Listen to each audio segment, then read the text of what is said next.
Video like जरूर कर लीजिए और ऐसे वीडियो लगातार फ्री में पाने के लिए चैनल को तुरंत सब्सक्राइब कर लीजिए और बेल आइकन को जरूर टैप कर लीजिए ताकि आगे भी सारे वीडियो आपको मिलते रहे। यूट्यूब में फॉलो करते हैं तो प्लीज ये वाला फ्री टेलीग्राम चैनल जरूर ज्वाइन कर लीजिएगा। सारे नोटिफिकेशन सारे अपडेट यहीं पे आते हैं, ध्यान रखिए। तो दोस्तों, ज्योग्राफी के एक और शानदार लेक्चर में स्वागत है आपका। आज का लेक्चर शुरू होने वाला है वॉल्केनो से, रॉक्स, ये सब हम लोग देखेंगे जो कि प्रीलिम्स में पूछे जा सकते हैं। चलिए, तो वॉल्केनो तो आपको पता ही है दोस्तों, ज्वालामुखी उद्गार। अभी हम लोग ने अर्थ का स्ट्रक्चर भी पढ़ लिया है, स्टेनोस्फेयर यानी मेंटल से जो माग्मा निकल के आता है, जैसे अंदर माग्मा होता है, जैसे वो धरती पे आता है वो लावा बन जाता है ना, तो वही सब देखते हैं। तो ज्वालामुखी क्या है? वह स्थान है जहाँ से निकल कर गैसें, राख और तरल चट्टानी पदार्थ लावा के रूप में पृथ्वी के धरातल पर पहुँचता है। और यदि यह पदार्थ कुछ समय पहले ही बाहर आया हो या अभी निकल रहा हो तो वह ज्वालामुखी सक्रिय ज्वालामुखी भाई एक्टिव वॉल्केनो कहलाया जाएगा, जो अभी निकल रहा है। ज्वालामुखी उद्गार की प्रवृत्ति और धरातल पर विकसित आकृतियों के आधार पर ज्वालामुखी को हम लोग वर्गीकृत करते हैं कई भागों में, है ना। उसकी जो कैटेगरी होती है उसके हिसाब से, जैसा वो इरप्शन करता है। एक तो होता है शील्ड वॉल्केनो या शील्ड ज्वालामुखी, कॉम्पोजिट यानी मिश्रित ज्वालामुखी, कॉल्डेरा होता है यानी ज्वालामुखी कुंड बनाता है जो, और फ्लड बसाल्ट प्रोविंस यानी बसाल्ट प्रवाह क्षेत्र जो बहुत तेज़ी से बहता है लावा, मिड ओशियनिक रिज वॉल्केनो यानी मध्य महासागरी कटक ज्वालामुखी जो सागरों में होता है। वॉल्केनिक लैंडफॉर्म की बात करें तो इंट्रूसिव फॉर्म होता है। इंट्रूसिव मतलब जो अंदर बनता है ना, जब क्या हो लावा अंदर ही रह जाए तो अंदर जो लैंडफॉर्म बन जाते हैं उसको इंट्रूसिव बोलते हैं, जैसे बैकोलिथ, लोकोलिथ, लोपोलिथ, ये सब होते थे, यानी अंतर्वेदी आकृतियाँ। तो जब ज्वालामुखी उद्गार से जो लावा निकलता है उसके ठंडा होने से आग्नेय शैल बनती हैं। लावा का यह जमाव या तो धरातल पर पहुंचकर होता है या धरातल तक पहुंचने से पहले। तो लावा के ठंडे होने के स्थान के आधार पर आग्नेय शैलों का वर्गीकरण करा गया है ना, इंट्रूसिव फॉर्म में। तो इंट्रूसिव में एक होता है आपका वॉल्केनिक रॉक्स, है ना, जो जब लावा धरातल पर पहुंचता है तब ये बनती है। और प्लूटोनिक यानी पाताली अंदर, जब लावा धरातल के नीचे ही ठंडा हो जाता है तो वो प्लूटोनिक होती है, अंदर ही बनती है जो, है ना। तो लावा और माग्मा में क्या अंतर है अभी बताया। लावा जो क्या होगा, पृथ्वी के अंदर का वह तप्त तरल पदार्थ जो ज्वालामुखी छिद्र से बाहर आ जाता है धरती के सरफेस पे। मैग्मा पृथ्वी के अंदर का वह तप्त पदार्थ जो बाहर नहीं आ पाता, अंदर ही जमकर ठोस हो जाता है, ठीक है, उसको बोल देते हैं माग्मा। फिर कुछ इंपॉर्टेंट फैक्ट में बात करें, ज्वालामुखी विस्फोट है उससे निकलने वाली गैसों में जलवाष्प होता है ना, उसकी मात्रा सबसे ज़्यादा होती है H2O की। इसके अलावा कार्बन डाइऑक्साइड, CO2, SO2, ये सब प्रमुख गैस हैं। H2O सबसे ज़्यादा होगा, CO2 होगा, SO2 होगा। ज्वालामुखी से उत्सर्जित होने वाली अन्य गैसें हाइड्रोजन सल्फाइड है, हाइड्रोजन है, कार्बन मोनोऑक्साइड है, हाइड्रोजन क्लोराइड है, हाइड्रोजन फ्लोराइड है, हीलियम है, ठीक है। और फिर क्रेटर की बात करें, क्रेटर ज्वालामुखी शंकु के ऊपर सामान्यतः मिलने वाले कीपाकार गर्तनुमा आकृति के होते हैं, यानी क्रेटर जो होते हैं फनल शेप डिप्रेशन होते हैं, commonly found on top of volcanic cones. अब जैसे ये वॉल्केनो है, इसके ऊपर ऐसे फनल शेप का ऐसे क्रेटर जो मिल जाता है, एक गर्त टाइप का, गड्ढा टाइप का, है ना, उसको बोलते हैं। एग्जाम्पल इसका बहुत अच्छा है, महाराष्ट्र के जो ज़िले में, महाराष्ट्र में लोनार झील है, वो वॉल्केनो के क्रेटर है, उसमें बारिश हुई, पानी जम गया तो वो झील बन गई, है ना। तो ये बहुत अच्छा एग्जाम्पल है, लोनार लेक एक क्रेटर लेक है महाराष्ट्र की। और मृत ज्वालामुखी यानी जो डेड वॉल्केनो होते हैं, मृत ज्वालामुखी में पाकिस्तान का जो कोह सुल्तान है, ईरान का दामवंद है, म्यांमार का पोपा है, ये सब डोरमेंट है, डेड है। अफ्रीका का कुलाल या किलीमंजारो और इक्वेडोर का चिम्बोराजो, ये सब कैसे हैं? डेड वॉल्केनो, है ना। एक्टिव होते, डोरमेंट होते, एक्सटिंक्ट यानी पूरी तरह से ख़त्म हो चुके हैं, है ना। तो ये डेड वॉल्केनो में आते हैं एग्जाम्पल। ऐसे तो वॉल्केनो की बहुत सारे मेंस के प्रोस्पेक्टिव से भी हो जाएंगे, तो पर प्री के लिए जो ज़रूरी है मैं सिर्फ वो बता रहा हूँ आपको, ठीक है। मेंस प्रोस्पेक्टिव का वो अलग से बाद में देख लेंगे हम लोग, यूपी PCS वालों के लिए। RO के लिए, प्री के लिए इतना ही रहेगा।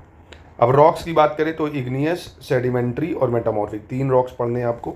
कौन सा एग्जाम्पल भी पूछ लेता है, किसमें ह्यूमस पाया जाता है, किसमें ह्यूमस नहीं पाया जाता है, ये सब चीज़ें। यानी पृथ्वी की परपटी शैल से बनी है, यानी earth crust composed of rocks. शैल का जो निर्माण है एक या एक से अधिक खनिजों से मिलकर होता है। शैल कठोर या नरम या विभिन्न रंगों की हो सकती है, इसी के आधार पर इसको 3 भागों में बांटा, इग्नियस, सेडिमेंट्री, मेटामॉर्फिक, है ना। तो मैग्मा तथा लावा से घनीभूत यानी solidify form of magma and lava. तो जैसे ही लावा निकला वो सॉलिड हो गया, तो जो पत्थर बनते हैं उसको बोलते हैं इग्नियस रॉक। अब एक चीज़ समझो, जो लावा के अंदर से निकल के आ रहा है, इतना ज़्यादा टेम्परेचर है, सब जल भुन जाएगा वहाँ, तो कुछ तो बचेगा नहीं। तो क्या इसमें ह्यूमस बचेगा? ह्यूमस मतलब हड्डियाँ वगैरह जो होती हैं, है ना, प्लांट्स की हो या एनिमल्स की, तो कुछ नहीं बचेगा इसमें, है ना, सब ऐसे ही गल जाएगा। सेडिमेंट्री रॉक्स क्या होते हैं? जैसे यहाँ पे छोटे छोटे आप कमरे में बाई चांस कभी देखो ना, सालों कोई कमरा ना खोलो, कितनी धूल इकट्ठा हो जाती है। ऐसे ही जो धूल के कण छोटे छोटे छोटे फिर वो जम के पत्थर बन जाते हैं ना, मिट्टी वाले पत्थर टाइप के, तो वो सेडिमेंट्री रॉक्स होते हैं। मेटामॉर्फिक क्या होते हैं, इन्हीं दोनों पत्थरों में जब बहुत ज़्यादा प्रेशर और टेम्परेचर होता है तो ये संगमरमर जैसे हार्ड हो जाते हैं, तो मेटामॉर्फिक बन जाते हैं, है ना। तो यानी माग्मा और लावा से जो बनते हैं, और अवसादी सेल बहिर्जनित प्रक्रियाओं के द्वारा शैलों के अंशों के निक्षेपण का परिणाम, यानी result of deposition of fragments of rocks bye exogenic process. अब चाहे पानी है, अब देखो पानी बहता है ना लगातार, वो मिट्टी के कणों को एक जगह कोने में करता जाता है, फिर उससे पत्थर बनते जाते हैं। ऋषिकेश वगैरह घूमने गए होगे, देखा होगा बड़े बड़े पत्थर जो होते हैं, है ना। और कायांतरित शैल उपस्थित शैलों में पुनः क्रिस्टलीकरण की प्रक्रिया से बनते हैं, यानी they are formed out of existing rocks undergoing recrystallisation, यानी ये जो दो पत्थर है इन्हीं का रिक्रिस्टलाइजेशन हो जाता है हीट और प्रेशर के थ्रू।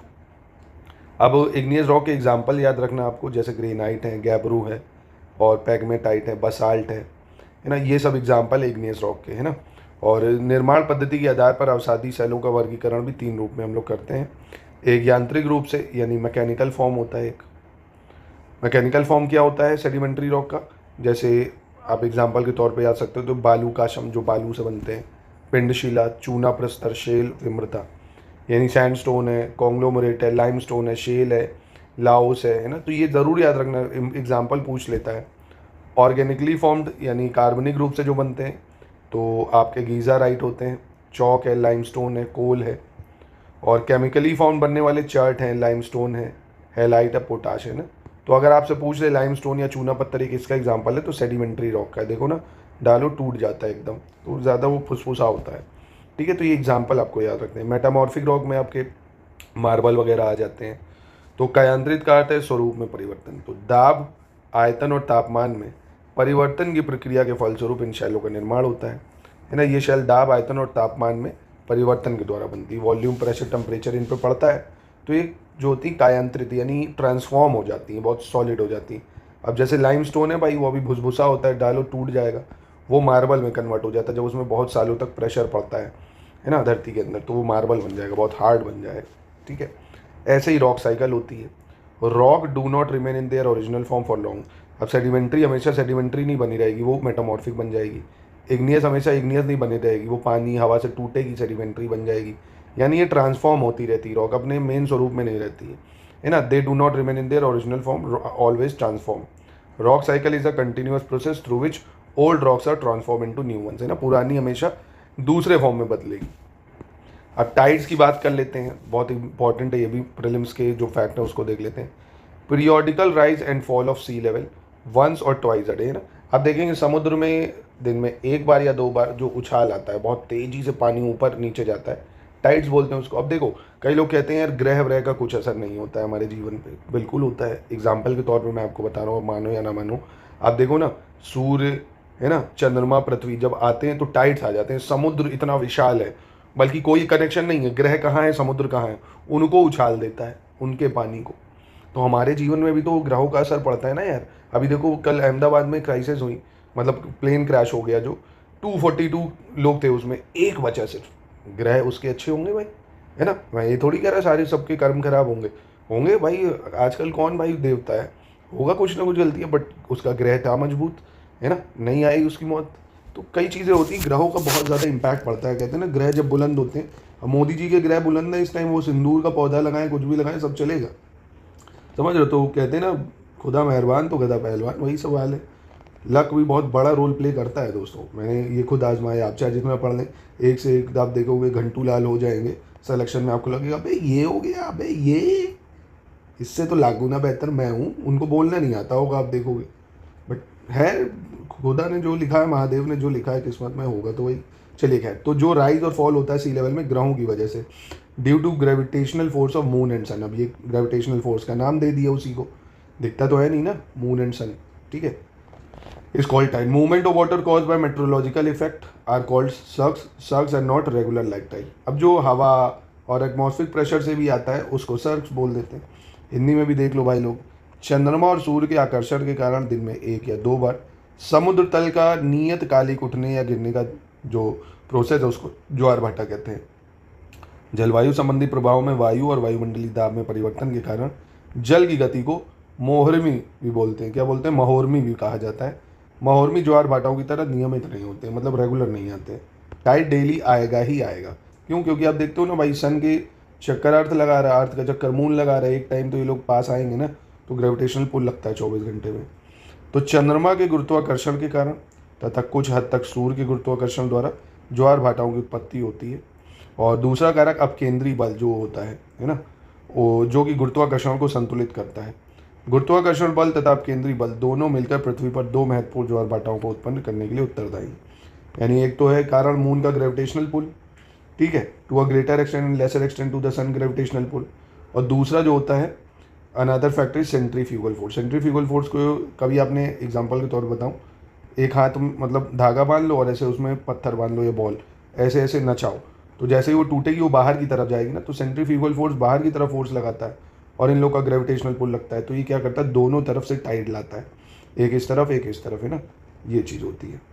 तो बहुत टेक्निकल प्रोसेस है, उसको आपको इतना नहीं जाना, आपको प्रीलिम्स के लिए बस इतना याद रखना है, ठीक है। फिर कनाडा में फंडी की खाड़ी के ज्वार भाटा यानी tides of Bay of Fundy in Canada. Highest tides in the world occur in the Bay of Fundy in Nova Scotia, Canada में आया था, ठीक है। अब देखिए टाइड का भी एक दो प्रकार है, स्प्रिंग और नीप टाइड। स्प्रिंग टाइड क्या होता है? जिसको हिंदी में बसंत ज्वार भी बोला जाता है, वसंत ज्वार, ठीक है। तो जब देखो सूरज, धरती और चंद्रमा एक सीधी रेखा में होते हैं ना, तो कभी मून उधर है और या इधर है ना, ये भी स्थिति हो जाए।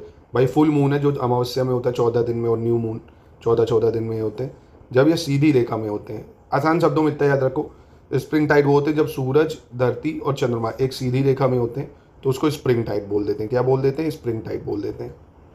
और दूसरा होता है नीप टाइड, जिसको लघु ज्वार भी बोलते हैं। तो जब सूरज, पृथ्वी, चंद्रमा ऐसे 90 डिग्री पे होते हैं, है ना, जब 90 डिग्री पे होते हैं तो वो नीप टाइड होता है। ये वीक होता है, ये स्ट्रांग होता है काफ़ी ज़्यादा, है ना, इसमें बहुत ज़्यादा पानी ऊपर नीचे हो जाता है, ठीक है। तो ये नीप टाइड है, ठीक है। तो ये 90 डिग्री पे होते हैं, ये सीधी रेखा में। फिर अब दूसरा टॉपिक हमारा एटमॉस्फेयर आ जाता है। उसकी पहले लेयर को समझ लेते हैं डायग्राम के थ्रू, फिर इसमें बताते हैं। जैसे सबसे पहले लेयर की क्रोनोलॉजी आपको याद रखनी होगी। ट्रोपोस्फेयर सबसे पहले यानी क्षोभ मंडल, फिर उसके ऊपर स्ट्रेटोस्फेयर आता है यानी समताप मंडल, फिर मध्यमंडल यानी मीजोस्फेयर, फिर थर्मोस्फेयर, फिर एक्सोस्फेयर। क्रोनोलॉजी याद रखनी, troposphere, stratosphere, mesosphere, thermosphere, exosphere. यानी क्षोभ मंडल, समताप मंडल, मध्यमंडल, बाह्यमंडल, बहिर्मंडल, ठीक है। तो ये आपको पहले तो याद रखना है। अब इनमें आपको दिख रहा होगा ट्रोपोस्फेयर सबसे नीचे की लेयर है, ट्रोपोस्फेयर सबसे नीचे की है। यहीं पे जो एरोप्लेन वगैरह है यहीं पे उड़ते हैं, ठीक है। मौसम की जानकारी भी यहीं से मिलती है क्योंकि सारे पार्टिकल यहीं होते हैं। अब ट्रोपोस्फेयर और स्ट्रेटोस्फेयर को अलग करता है बीच में ट्रोपोपॉज, है ना। पॉज का मतलब यहाँ से कुछ परिवर्तन होने लगता है हवा और टेम्परेचर में। स्ट्रेटोस्फेयर मीजोफेयर को अलग करता है स्ट्रेटोपॉज। मीजोस्फेयर थर्मोस्फेयर यानी मध्यमंडल बाह्यमंडल को अलग करता है मध्य सीमा। समताप मंडल मध्यमंडल को अलग करता है समताप सीमा। और ये आपको मीजोपॉज, स्ट्रेटोपॉज ये आपको याद रखने हैं। और ट्रोपोपॉज जो होता है ये सेम नहीं है ना। पोल्स पे क्या होता है, ये ज़्यादा हाइट का होता है, ध्रुवों पे कम होता है, यानी एक सेम हाइट नहीं होती है इसकी। आइए इसको डिटेल में अब देखते हैं। यानी अलग वायुमंडल जो है अलग अलग घनत्व और तापमान वाली विभिन्न परतों का बना है। भाई कहीं पे डेंसिटी ज़्यादा है, कहीं पे टेम्परेचर ज़्यादा है, इसलिए नाम अलग अलग है। पृथ्वी की सतह के पास घनत्व अधिक होता है, जबकि ऊंचाई बढ़ने के साथ साथ ये जो डेंसिटी है ये कम होने लगती है। यानी ट्रोपोस्फेयर की डेंसिटी सबसे ज़्यादा होगी। तो 5 लेयर हैं जो मैंने अभी आपको बताई, ट्रोपोस्फेयर, स्ट्रेटोस्फेयर, मीजोस्फेयर और आउटर एटमॉस्फेयर और एक्सोस्फेयर। अब ट्रोपोस्फेयर की बात करें तो लोवेस्ट लेयर है एटमॉस्फेयर की, सबसे नीचे का स्तर है, जो कि इसकी ऊंचाई सतह से लगभग 13 किलोमीटर है। ध्रुव के निकट यानी जो पोल्स हैं, पोल्स का मतलब समझे, जैसे ये अर्थ है, ये इक्वेटर है, यहाँ 0 डिग्री, ये पोल्स है। तो यहाँ पे पोल्स के पास जो होती है, ध्रुव के पास 8 किलोमीटर इसकी हाइट होती है, और विषुवत वृत्त पर यानी इक्वेटर पे 18 किलोमीटर, ठीक है। ये इंपॉर्टेंट है प्रीलिम्स के लिए कि इक्वेटर पे ट्रोपोस्फेयर की हाइट दे देगा ज़्यादा होती है या कम होती है, उल्टा करके भी दे सकता है। तो इक्वेटर पे हाइट आप देखेंगे ज़्यादा है, 18 किलोमीटर है, पोल्स पे कम है। कारण इक्वेटर पे यहाँ धूप ज़्यादा पड़ती है तो वायु क्लीन होती है, यहाँ पे डेंस हो जाती है प्रेशर की वजह से, है ना, तो इसलिए वहाँ पे होता है। ठंडी जगहों पे कमी होगी। क्षोभ मंडल की जो मोटाई है विषुवत वृत्त पर सबसे अधिक होती है, यानी थिकनेस जो है ट्रोपोस्फेयर पे इक्वेटर पे सबसे ज़्यादा है और पोल पे कम है। डस्ट पार्टिकल, वाटर वेपर ये सब यहीं पे होंगे भाई, है ना, ट्रोपोस्फेयर में ही होंगे। मौसम में परिवर्तन इसी से आका जाता है। और इस स्तर में हर 165 मीटर की ऊंचाई पे तापमान 1 डिग्री सेंटीग्रेड घटता है। ये बहुत इंपॉर्टेंट मतलब सारे ही फैक्ट इंपॉर्टेंट है कि टेम्परेचर जो है डिक्रीज होता है 1 डिग्री सेल्सियस हर 165 मीटर। जैसे जैसे 165 मीटर आप ऊपर जाते जाओगे 1 डिग्री सेल्सियस टेम्परेचर कम होता चला जाएगा। This is the most important layer for biological process. क्षोभ मंडल और समताप मंडल को अलग करता है क्षोभ सीमा यानी ट्रोपोपॉज, ठीक है। ट्रोपोस्फेयर को अलग करता है स्ट्रेटोस्फेयर से ट्रोपोपॉज। तो आई होप आसान है, याद हो गया होगा। अब स्ट्रेटोस्फेयर बहुत ज़्यादा इंपॉर्टेंट, इससे सबसे ज़्यादा सवाल ये पूछा जाता है कि इसी लेयर में ओजोन लेयर पाई जाती है ना, जो हमें यूवी रेज से प्रोटेक्ट करती है। 50 किलोमीटर तक इसकी ऊंचाई होती है, इसमें ओजोन परत पाई जाती है। समताप मंडल में वायुयान उड़ते हैं, एरोप्लेन जो होते हैं वो यहीं पे उड़ते हैं। मेनली जो जेट एरोप्लेन होते हैं वो यहाँ पे उड़ते हैं, क्योंकि एयर क्लीन होती है, फ्रिक्शन नहीं लगता है। और यहाँ पे स्ट्रेटोस्फेयर में क्या होता है, जैसे जैसे हाइट बढ़ेगी तो टेम्परेचर क्या होता जाता है, इंक्रीज होता जाता है। टेम्परेचर हाइट के साथ इंक्रीज होता है। ट्रोपोस्फेयर में हम लोग ने पढ़ा जैसे जैसे 165 मीटर ऊपर जाओगे टेम्परेचर डिक्रीज होता जाएगा। क्या होता जाएगा, डिक्रीज। इसमें इंक्रीज होता है ना, क्यों, क्योंकि एयर जो होती है वो ज़्यादा डेंस नहीं होती इसलिए, ठीक है। फिर मीजोस्फेयर की बात करें, इसकी हाइट 80 किलोमीटर की ऊंचाई तक होती है। इस स्तर में ऊंचाई के साथ साथ तापमान में कमी होने लगती है, ठीक है। तो ऑल्टरनेट में चलता है। ट्रोपोस्फेयर में क्या है, ऊंचाई के साथ कमी, स्ट्रेटोस्फेयर में ऊंचाई के साथ बढ़ेगा, फिर मीजोस्फेयर में ऊंचाई के साथ कम होने लगेगा, है ना। और 80 किलोमीटर की ऊंचाई तक पहुँचते पहुँचते -100 हो जाता है। मध्यमंडल की ऊपरी परत को मध्य सीमा कहते हैं और ये पूरे वातावरण की सबसे ठंडी है। यानी जो अपर लेयर है मीजोस्फेयर की उसको मीजोपॉज कहते हैं, डायग्राम में दिखाया था। कोल्डेस्ट पोर्शन है ये, ठीक है। तो समझ गए ना, ट्रोपोस्फेयर में टेम्परेचर डिक्रीज होगा, स्ट्रेटोस्फेयर में इंक्रीज होगा, फिर मीजोस्फेयर में टेम्परेचर डिक्रीज होने लगेगा। फिर आयनोस्फेयर आ जाता है, जहाँ से हम लोग ये जो सैटेलाइट वगैरह के पार्टिकल्स थे पहले, मतलब आयनोस्फेयर के थ्रू ही मंगाते थे, एंटीना जो चलता था, यानी सैटेलाइट्स जो लगती हैं, यानी 80 से 400 किलोमीटर के तक है मीजोस्फेयर, ठीक है। समझ गए ना, 8 से 18 ट्रोपोस्फेयर, फिर 50 तक स्ट्रेटोस्फेयर, 80 तक आपका मीजोस्फेयर, आयनोस्फेयर 80 से 400। इलेक्ट्रिकली चार्ज पार्टिकल यहाँ पे पाए जाते हैं, यानी विद्युत आवेशित कण पाए जाते हैं, इसलिए आयन मंडल कहते हैं इसको। पृथ्वी के द्वारा भेजी गई जितनी रेडियो तरंगे हैं वो इसी के द्वारा वापस धरती पर लौटती थी ना, रेडियो वेव्स जितनी भी हैं। और यहाँ पर भी ऊंचाई बढ़ने के साथ साथ तापमान फिर बढ़ेगा। तो देखो ऑल्टरनेट में मैंने बताया ना, ट्रोपोस्फेयर में क्या हो रहा है, घट रहा है, फिर स्ट्रेटोस्फेयर में बढ़ रहा है, मीजोस्फेयर में घट रहा है, और फिर आयनोस्फेयर में बढ़ रहा है, ऊंचाई के साथ साथ बढ़ेगा। वायुमंडल की सबसे ऊपरी संस्तर जो वायुमंडल के ऊपर स्थित होता है उसे बहिर्मंडल कहते हैं। सबसे ऊंचा है एक्सोस्फेयर, है ना। तो अपर मोस्ट इसके क्या आएगा, सिर्फ एक्सोस्फेयर ही आएगा, ठीक है। तो ये डायग्राम याद रखना, ठीक। आई होप आपको पूरा एटमॉस्फेयर क्लियर है। प्रीलिम्स में इससे ज़्यादा आपसे सवाल नहीं पूछ सकता, एटमॉस्फेयर से जो पूछेगा आप उड़ा दोगे आराम से। अब ये गैसेस भी क्रोनोलॉजी में लगाने को आ जाती हैं ज़्यादा से कम में, तो इनको थोड़ा सा मेमोराइज़ करना कि नाइट्रोजन सबसे ज़्यादा पाई जाती है, और दूसरे नंबर पे ऑक्सीजन है, तीसरे पे आर्गन है ना, nitrogen, oxygen, argon, CO2, N2O2 और ArCO2, है ना। Nitrogen, oxygen, argon, CO2। उसके बाद फिर नियॉन है, क्रिप्टन है, हीलियम है, हाइड्रोजन है, जेनॉन है। अब देखिए यहाँ पे आपको फंसाने के लिए सवाल पूछ सकता है, कौन सी नोबल गैस है ना, कौन सी नोबल गैस, जिसको उत्कृष्ट गैसें भी हम लोग हिंदी में बोलते हैं, वो हमारे एटमॉस्फेयर में नहीं पाई जाती हैं। तो आपको दिख रहा है ना, हीलियम भी है, नियॉन है, आर्गन है, जेनॉन है, क्रिप्टन भी है। रेडॉन नहीं पाई जाती है ना, ये ऐसे भी सवाल घुमा के पूछा जा सकता है। तो रेडॉन नहीं पाई जाएगी, ठीक है। बाकी सब पाई जाएंगी, हीलियम है, नियॉन है, क्रिप्टन है, जेनॉन है, रेडॉन बस नहीं होगी, ठीक है। चलिए अब हम लोग देखते हैं सोलर रेडिएशन। देखिए बहुत जल्द, बस शायद 1 या 2 लेक्चर, ये शायद हो सकता है आखिरी लेक्चर हो, कल से हो सकता है वर्ल्ड ज्योग्राफी शुरू हो जाए, इंडियन ज्योग्राफी खत्म हो जाएगी। आप लोगों के लिए मैं 2 मिनट आपका समय लूँगा। आप लोग अब ये बताइए, इंडियन ज्योग्राफी खत्म हो रही है, अब क्या पहले इंडियन ज्योग्राफी के MCQ करा दें, या पहले वर्ल्ड ज्योग्राफी भी खत्म कर दे फिर पूरे कंबाइन MCQ शुरू करे जाए? इसको कमेंट बॉक्स में मुझे प्लीज़ उत्तर दीजिएगा आप, ठीक है। चलो, तो सौर विकिरण क्या होता है भाई? तो सूरज की किरणों से, मतलब सूर्य से आने वाली जो किरणें होती हैं उनको इंसोलेशन बोला जाता है, या सूर्यताप बोलते हैं। सूर्य से जो किरण आती है, आपसे प्रीलिम्स में पूछ सकता है शॉर्ट वेवलेंथ होती है या लॉन्ग वेवलेंथ होती है, यानी लघु तरंगदैर्घ्य होती है या दीर्घ तरंगदैर्घ्य। दीर्घ तरंगदैर्घ्य यानी जो लॉन्ग है वो ऐसे ऐसे होगी, शॉर्ट मतलब ऐसे छोटी छोटी होगी। तो सन से जो वेव्स आती हैं वो आती हैं शॉर्ट वेवलेंथ के रूप में, ठीक है। और पृथ्वी आपको पता है भूआब यानी जियोइड है। जियोइड का मतलब संतरा देखा है आपने ना, संतरा मतलब यहाँ से फ्लैट है और यहाँ से थोड़ी बल्ज है। और एक तो पृथ्वी जो है सन की तरफ क्या है, इंक्लाइन भी है 23.5 डिग्री। तो सूरज की जो किरणें हैं वो यहाँ से सूरज है सब तरफ बराबर तो जाती नहीं है, इधर सीधे सीधे ज़्यादा जाती हैं, तो यहाँ पे ज़्यादा ठंडा होता है, गर्म होता है। आप देखते हो ऊपर तभी 6 महीने जमा रहता है बर्फ़ एकदम, है ना। 6 महीने यहाँ जमा रहेगा, 6 महीने यहाँ। क्यों? क्योंकि सूर्य की किरणें सब जगह बराबर नहीं जाती हैं, इसलिए है ना। क्यों? क्योंकि शेप जो अर्थ का है, ये प्रीलिम्स में पूछ चुका है कैसा है, जियोइड है। इसीलिए सूर्य की जो किरणें हैं वो ऑब्लिक मतलब तिरछी है ना, तिरछी पड़ती हैं, जिसके कारण पृथ्वी सौर ऊर्जा के तहत बहुत कम अंश को ही प्राप्त कर पाती है। और सूर्य के चारों ओर परिक्रमण भी करती है अर्थ। अब भाई आपको पता है सूर्य के चारों ओर घूमती भी है, और घूमने का मतलब ये है कि जब जैसे ये मान लो ऐसे देखो, ये सन है यहाँ, ठीक है, और ये पृथ्वी है।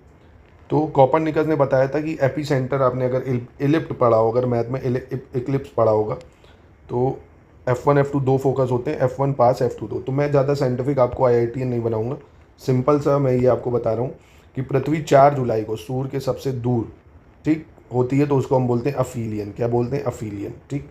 और 4 जुलाई को सबसे दूर होती है, जब सूरज और पृथ्वी सबसे दूर होते हैं वो डेट होती है 4 जुलाई, उसको अफीलियन बोला जाता है या अपसौर बोला जाता है।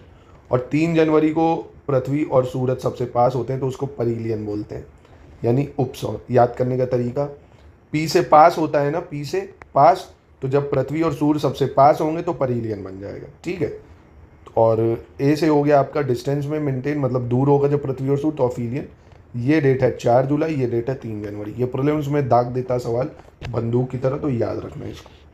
फिर है पृथ्वी द्वारा प्राप्त वार्षिक सूर्यताप 3 जनवरी को 4 जुलाई की अपेक्षा अधिक ही होगा, क्योंकि सूर्य पास है यहाँ 3 जनवरी को। फिर भी सूर्यताप की भिन्नता का यह प्रभाव दूसरे कारकों जैसे स्थल एवं समुद्र का वितरण, वायुमंडल, इन पे कम ही होता है, ठीक है, यानी कोई खास फर्क पड़ता नहीं है इसका, ठीक है। तो आपको ये 2 चीज़ें याद रखनी है। अब फैक्टर जो अफेक्ट करते हैं डिस्ट्रीब्यूशन ऑफ इंसोलेशन, यानी जो सूर्यताप है, सूर्य की किरणें जो है वो किन पे डिपेंड करती हैं। एक तो relative obliquity of the sun rays, सूर्य की किरणों का जो है सापेक्ष तिरछापन। अब सूर्य की किरणें देख लो ना, पृथ्वी पे तिरछी होती जाएंगी, तो जहाँ पे भी तिरछी जाएंगी वहाँ कम होती जाएंगी, सीधी सीधी जहाँ पड़ेंगी वहाँ ज़्यादा पड़ेंगी। दूसरा कारण, सूर्य के प्रकाश की अवधि जितनी अधिक होगी सूर्यताप की मात्रा उतनी ज़्यादा होगी भाई, जितना ड्यूरेशन होगी सनलाइट की।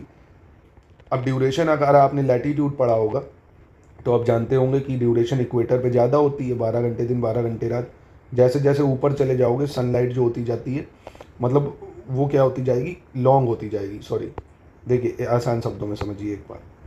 आप कभी, जैसे ये इक्वेटर है और ये 66.5 डिग्री, अब यहाँ पे ऑब्लिक गई तो देर में ही पहुँचेगी, तो अब सन टाइम क्या होता है यहाँ ज़्यादा होता है। आप रशिया वगैरह में देखेंगे ना, सुबह 6 बजे अगर सूरज निकल रहा है तो रात 12 तक सूरज निकला रहेगा, और 18 घंटे का दिन होगा।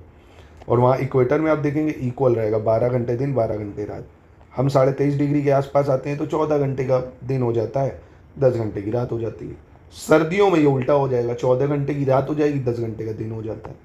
कहने का मतलब है जितना ऊपर लैटीट्यूड में जाओगे सन टाइम बढ़ता जाएगा। एक आसान शब्दों में मैं कहूँ अगर, तो latitude directly proportional to sun time, यानी लैटीट्यूड का मतलब अक्षांश जो होता है वो क्या होता है, सन टाइम, यानी सूर्यताप की मात्रा के बराबर होगा। यानी जितना ज़्यादा लैटीट्यूड, जितना आप ऊपर जाएंगे इक्वेटर से, सन टाइम बढ़ता जाएगा। जब सौर कलंक की संख्या में वृद्धि होगी, यानी सन स्पॉट, सूरज है, अगर सूरज में सन स्पॉट ज़्यादा होंगे तो टेम्परेचर ज़्यादा होगा, यानी temperature directly proportional to sun spot. ऐसे याद रख लो, जितने सन स्पॉट ज़्यादा होंगे टेम्परेचर उतना ज़्यादा होगा। जितना लैटीट्यूड ऊपर होगा सन की रेज उतनी ज़्यादा देर तक वहाँ पे रुकेंगी, ठीक है। नॉर्वे, ओस्लो, ये सब देखो रात में भी दिन ही होता है यहाँ। और वायुमंडल का भी प्रभाव पड़ता है, एटमॉस्फेयर का प्रभाव पड़ता है। यानी on cloudy nights the amount of water vapour in the atmosphere is more than the clear night, यानी जो मेघी रात होते हैं, बहुत बादल होते हैं अगर उसमें, तो वायुमंडल में जलवाष्प की मात्रा साफ रातों की अपेक्षा ज़्यादा होगी, और बहिर्गामी पार्थिव विकिरण को जलवाष्प अवशोषित कर लेगा, इसीलिए रातों में अपेक्षाकृत बहुत गर्मी होगी आपको। ये एक प्रीलिम्स के लिए फैक्ट है कि अगर क्लाउडी नाइट है तो आपको गर्मी क्यों लगती है, क्योंकि वाटर वेपर ज़्यादा होता है और सनलाइट उसको क्या करती है, वाटर वेपर को एब्जॉर्ब करती है क्लाउडी नाइट को। इसलिए आसान शब्दों में आप ऐसे डायग्राम के थ्रू समझ, जैसे हमारा अर्थ है, ठीक है, यहाँ बहुत सारे बादल हैं। अब जो सोलर रेडिएशन शाम को वापस जाती है ना, वो क्या करती है, अब बादल ज़्यादा हैं तो यहाँ वाटर वेपर ज़्यादा होगा, तो ये क्या करेगी, इसको एब्जॉर्ब कर लेगी। ये वाटर वेपर क्या करेगा, ये जो रात में सोलर किरणें वापस जाती हैं ना, इनको एब्जॉर्ब कर लेता है, तो ये ट्रैप हो जाती हैं सब यहीं, तो हीट तो लगेगी, गर्म है ना। तो इसलिए मेघी बादल नहीं होंगे अगर, तो आपको गर्मी नहीं लगेगी। तो ये कारण है इसका। तो आज के लेक्चर में मैं इतना ही आपको बता रहा हूँ, प्लीज़ इसको अच्छे से करिएगा, बहुत शानदार लेक्चर है, इंपॉर्टेंट बहुत ज़्यादा है। अब लास्ट टॉपिक आपका बचा है एटमॉस्फेरिक प्रेशर और साइक्लोन, बस ये खत्म। एटमॉस्फेरिक प्रेशर और साइक्लोन, इससे प्रीलिम्स में सवाल बहुत बनते हैं ना, तो ये खत्म हो जाएगा। फिर हम लोग वर्ल्ड ज्योग्राफी, हाँ विंड्स, बस ये बचेगा, एटमॉस्फेरिक प्रेशर, साइक्लोन और विंड्स। दुनिया में चलने वाली विंड, लोकल विंड्स, ये सब ये ख़त्म हो जाएगा। फिर उसके बाद हम लोग शुरू करेंगे वर्ल्ड ज्योग्राफी, है ना, एशिया महाद्वीप से शुरू करेंगे सारी वर्ल्ड ज्योग्राफी को। तो फॉलो करते रहिए और जो मैंने पूछा उसका जवाब दीजिए। एक लेक्चर इंडियन ज्योग्राफी का बस मैं और दूंगा आपको, फिजिकल ज्योग्राफी और इंडियन ज्योग्राफी का, बस उसके बाद से परसों से हम लोग वर्ल्ड ज्योग्राफी शुरू कर लेंगे। ठीक है।